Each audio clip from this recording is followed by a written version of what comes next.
Bienvenue sur la route avec Jésus, sur ce chemin merveilleux. Donc voilà, je voudrais partager, comme je reçois des versets, 1 Pierre 1. Alors non pas que je vais vous l'expliquer, parce que vous êtes bien capable de comprendre ce que le Seigneur nous dit à travers sa parole, à travers ses versets. C'est fini le temps où on a besoin d'un homme. Mais ce que je voudrais partager pour exhorter, donc qu'est-ce qu'il nous dit? En gros, Pierre nous dit, celui que vous avez entendu parler, celui que vous ne voyez pas, vous l'aimez sans le voir. Et vous l'attendez avec une joie extraordinaire. Je paraphrase, Et vous l'attendez avec une joie extraordinaire. Vous ne l'avez pas vu encore, mais un jour vous le verrez.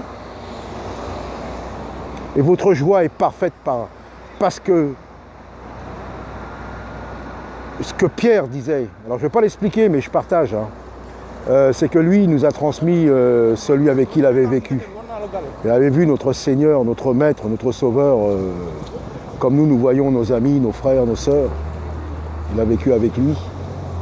Et Jésus l'avait transmis. Il avait transmis aux siens de retransmettre ce que lui-même leur avait enseigné.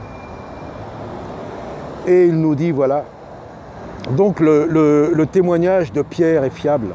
Le témoignage de Pierre est sans faille, aussi bien que des autres apôtres, que de Paul et compagnie, des prophètes.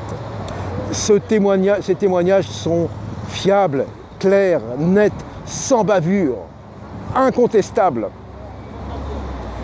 Et c'est vrai, donc moi je ne suis pas là pour vous expliquer ce verset, mais je suis simplement là pour partager, pour dire que c'est vrai. Et c'est vrai, on ne le voit pas. Quoique, nous ne le voyons pas, mais ce qui est écrit, ça se grave dans notre cœur, et l'Esprit Saint dans notre esprit révèle qui est vraiment Jésus-Christ, révèle qui vraiment celui que Pierre avec les 11 autres apôtres ont vécu, et tant de disciples aussi.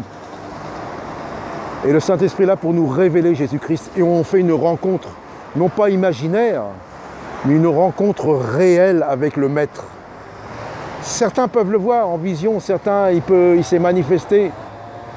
Mais rien qu'avec cette parole. Vous savez, quand Pierre a écrit cette lettre, ils n'avaient pas la Bible, ils n'avaient rien. Peut-être que certains ont eu simplement cette lettre. Et ils ont été touchés, ils ont été édifiés, ils ont été transformés. Et ils ont vécu ce que Pierre leur a enseigné. Vous voyez? Donc nos enseignants, ce ne sont pas ceux de maintenant. Ce sont simplement ceux de l'époque, les témoins oculaires. Et nous tous, sur cette terre maintenant, qui croyons au Seigneur et autres, ceux qui sont dans leur assemblée ou autres, je ne sais pas. Donc simplement pour parler et dire et lire ce qui est écrit, c'est tout. Mais c'est eux qui ont payé de leur sang, comme Jésus a payé lui-même pour tous les péchés du monde.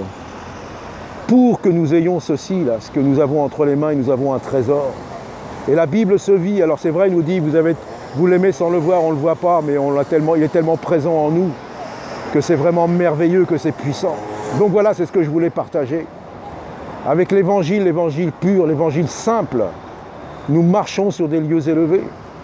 Nous marchons de gloire en gloire, pas une gloire visible, pas une gloire charnelle ni éphémère. Mais nous sommes tellement heureux parce qu'un jour nous le verrons et il est là. Il est là avec nous et il se manifeste par son esprit. Certains peuvent le voir, je ne sais pas. En tout cas, voilà, c'est ça l'évangile. Et personne ne pourra détruire cet évangile. 2000 ans que nous prêchons cet évangile. 2000 ans que cet évangile ils essayent de le détruire. Il est impossible, il est toujours là. Donc voilà, c'est pour ça. Un seul Messie, messieurs, dames, un seul chemin, c'est Jésus-Christ. Le Messie, Yeshua, celui qui est venu pour nous sauver.